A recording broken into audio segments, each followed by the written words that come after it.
Magandang araw po. Narito na po magiging lagay ng panahon ngayong araw ng Martes, May 20, 2025.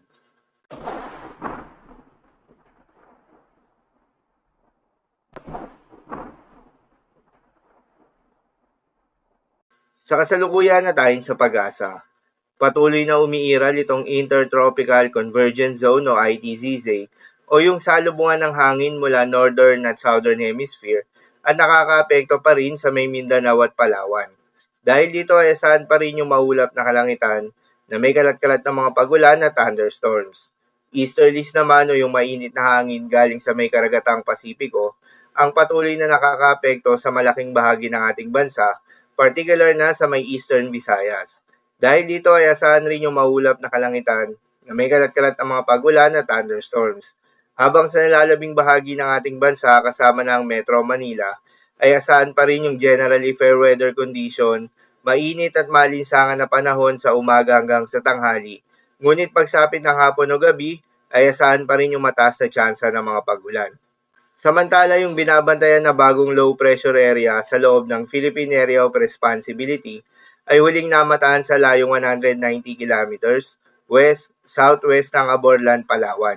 Itong low pressure area na ito ay nakapaloob sa may Intertropical Convergence Zone at ayon sa pinaka-latest 24-hour Tropical Cyclone Formation Outlook na inilabas ng Pag-asa ay napakababa o hindi inaasahan na lalakas ito bilang isang ganap na bagyo within the next 24 hours.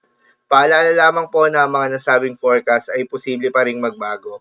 Kaya naman patuloy lamang magantabay sa mga update nating ilalabas at ng Pag-asa. Para naman sa magiging lagay ng panahon ngayong araw ng Martes, dahil nga sa epekto nitong Intertropical Convergence Zone, asahan sa Mindanao at Palawan ang maulap na kalangitan na may kalat-kalat ng mga pagulan at thunderstorms. Posible ang mga pagbaha o pagguho ng lupa dahil sa katamtaman hanggang sa kuminsan ay malakas na pagulan.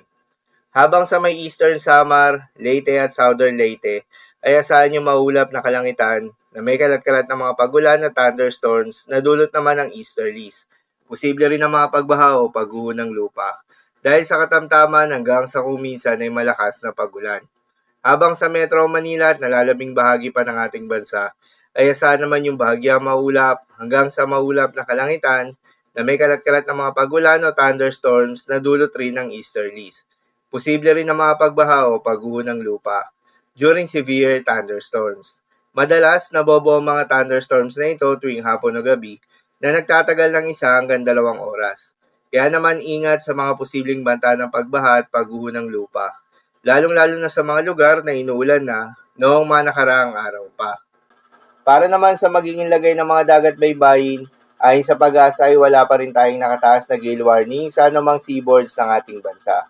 Kaya naman malayang makakapamalaot yung mga kababayan nating mangingisda at yung may mga maliliit na sasakyang pandagat, ngunit iba yung pag-iingat pa rin, lalo na kung meron tayong offshore thunderstorms activity.